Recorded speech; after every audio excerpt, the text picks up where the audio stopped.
I'm asking this for my sister here. She asked me to ask. So it's Deuteronomy 26, and she wanted to know what's a practical application to first fruits for us now. Obviously, back then they gave it with their first baskets of fruit, but obviously not everybody here farms. So what would be a practical application for us today on how to fulfill the first fruit offering? From the very beginning, when it comes to, how we bring offerings, what we bring, how do we apply all these different things to our present situation? Because we don't live in an agrarian society. We don't, on new moon, we don't bring bulls and goats and things like that, Not everybody farms, although someone, you do have a garden, right? Mm-hmm. Yeah. But you need to keep your greens, because I don't know what to do with them here. But, however, this is one of those things that I follow the pattern. If you grow a garden and you want to take the first fruits and dedicate those to Him, I'm sure that He'll put it on your heart who needs that. We don't have a temple or a sanctuary that's where centralized worship is located here. We're spread out all over the place. So the best that I know to do is just to follow the pattern. So most people, because we don't live in an agrarian society, they take of the first fruits of that income that comes in, or however the Father puts it on your heart. I hesitate to be very definitive of how each person should do this. Practically, for most people, it's just going to be bringing an offering just like we did this morning. I think that's the more, I'm sorry, what? The modern days, how we do it in the modern era. Yeah. That's what I'm saying. Because most people don't live on a farm. Most people don't have those.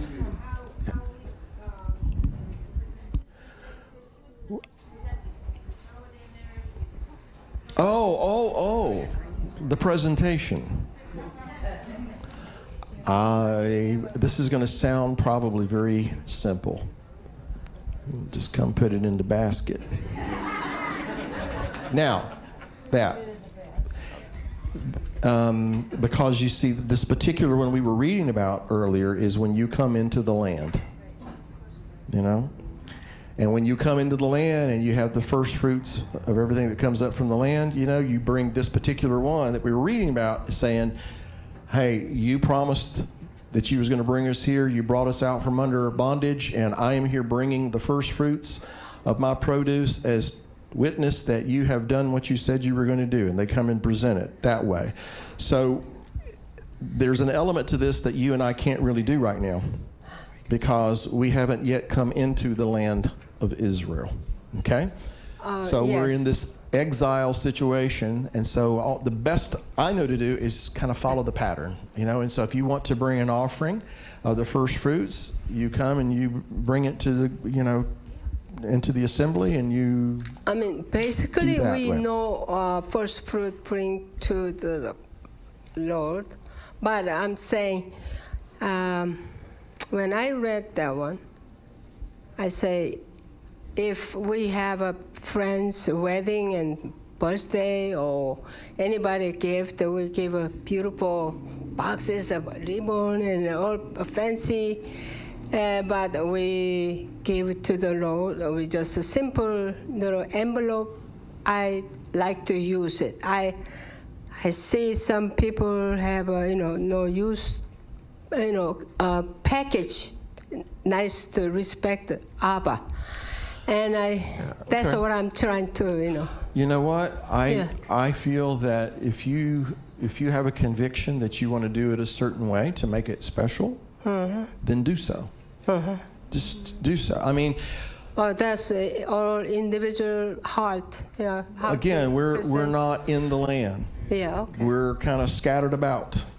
There are certain things that we, at least as far as I know, a lot of these things, the best we can do is follow the pattern.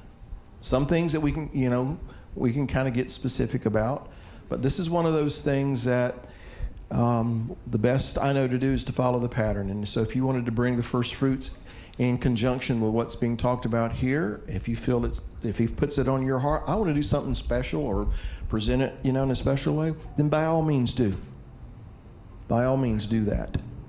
But to prescribe it for everybody, I don't know how to do that or what to say how it should be done for everyone. I just feel like you need to follow, if you feel it's on your heart to do it a certain way, then by all means do that.